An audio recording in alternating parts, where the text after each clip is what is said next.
Dancing her way into the grand final. Huge crowd, got to be said. Brisbane on a Saturday night, late November, to have that amount of crowd support as well was absolutely sensational. And they might travel, and it's alive. The first time that maybe we might see in 100 plus years history, men's, women's footy, the premiers from this very same clubs. We'll have to wait and see. It's quite incredible what they're doing up in Queensland at the moment. As you mentioned then, Kel, the men's AFL trophy is there, of course, NRL and NRLW as well. So, of course, this women's team looking to complete the quartet for the Sunshine State. I love the fact that Hannah just dangled the line about what are you going to say to the Kangaroos, similar to what happened to Sophie McKay last week. And she just said, no statements, nothing to say here. Well, she didn't say this, but we'll let our footy do the talking. And that's all the talking we need to do. Was it a lesson for the Blues tonight, or you loved the way they went about it and they just ran out of steam? Yeah, they did. They met the match and a big occasion. And how to play this, they will learn a lot from. But they did. They learn a huge lesson from this, and they'll have to reflect on this. And the hard part for them is going to be, it's not going to get any easier. Like, this doesn't happen regularly. Getting into a prelim is going to be more difficult next year when all the expectation, all the pressure's on them. So this is a big moment for them, and how they respond from this is going to be really important. Matthew Buck's going to have to really rally the troops, have a lot of learnings from what went wrong tonight, and there's plenty that did go wrong. But continue the growth and the energy and keep that vibe that they've carried all the way through to progress again.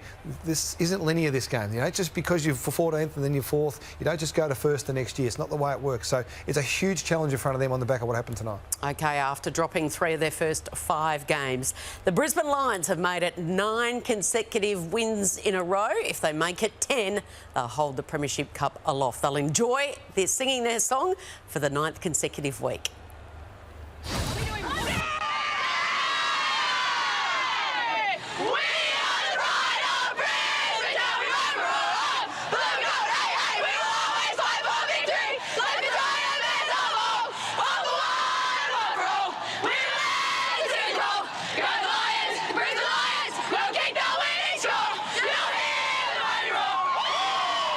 I loved how the players bought the theatre.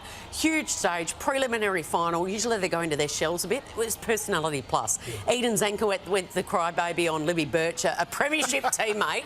And then we saw Ellie Hampson do it as part of the goal celebration as well. Oh, it's exactly what we want to see, isn't it? I mean, heroes and villains and a little bit of repartee amongst opponents. It never went astray, did it? But I think this is what the competition needs, particularly in these big games. We need these sort of storylines that will just continue to develop and build these rivalries even more. I absolutely loved it. And I mean, Ellie Hampson, they got the last laugh, didn't they? Yeah, absolutely. So we saw Dakota Davidson kick a couple. Now has got the all-time leading goal kicker in AFLW finals. What about the individual goal kicker? If I told you before the game to guess who it would be, Ruby Svarc would be one of the least. But the all-time leading individual goal kicker in a game was 4 goals. Quite a few players have done it. Ruby Svarc came into this game 6 goals in 55 games. She kicked 4 tonight in a prelim. She's had a night.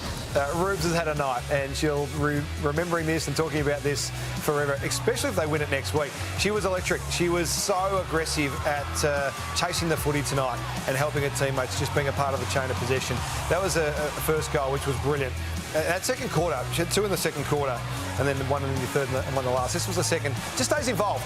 And I'm not sure if the match committee at Carlton had their time again that they'd have the matchup that they had. Amelia Villado doesn't necessarily have the leg speed that Ruby has, and I think they were exploited a few times tonight with that. But even this one, like, you're having a good night when you're kicking that nanas from the pocket.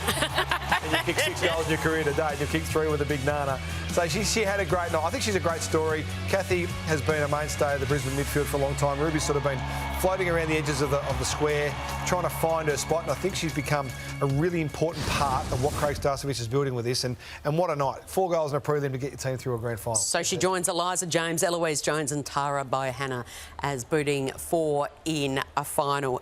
Just before we get to the break, and after the break, stick with us because we're going to preview what will be a blockbuster grand final. North Melbourne going for 27 in a row and the Brisbane Lions going for 10 in a row. It's the 3rd consecutive year that they will play off in the season decider. A word on the Blues and summing up their season. They brought us so many good times, so much fun. The celebrations, Sophie McKay, Poppy Bolts, 2 teenage sensations. So exciting to watch. Yeah, it's a real sort of thanks for the memories moment, isn't it, really? Because, as you say, they have brought so much of that electricity and life to the season. They had that self-belief, and they really ran with it, led by none other than Sophie McKay, arguably the best first-year player in the competition at the moment. Poppy Schultz, another player who came into the competition this year, and seeing those players that were sort of the young ones we used to talk about, the likes of Abby McKay and Mimi Hill, I know one of your favourites, Half, they've really taken the next step as well. But I guess the impetus now is to be on them to take this to the next level again, to be with a team like Brisbane. But I mean, you look down the list of Brisbane, they've got 3 players over 100 games, and then, you know, another handful who are over 80 games. So this is something that is going to build with time. They've got a really great platform now. They played with that freedom, but as you said, Half, the pressure is on now to take it again the next step next year. Yeah, love what they've done. Matthew Buck's put in a really strong program this year for the Blues, added layers in the last couple of seasons, and they've been fantastic. The challenge is going to be to find that next step. That's the next layer is important. They've ridden the wave all through the season, haven't they? Yeah. The problem with waves is they crash on the beach and become nothing. Oh, you're a party pooper. No, it's you know what? That's hard. That's the problem with waves. But there's always a new set coming in, Daniel Half, and there's always a new set coming in. Stick with us. We are going to give you your very first AFLW Grand Final preview. Brisbane Lions, look out. This is what's coming for you. In the words of Sophie McKay, it is the juggernaut of North Melbourne, aiming to go back-to-back and be the first team in the comp to do it.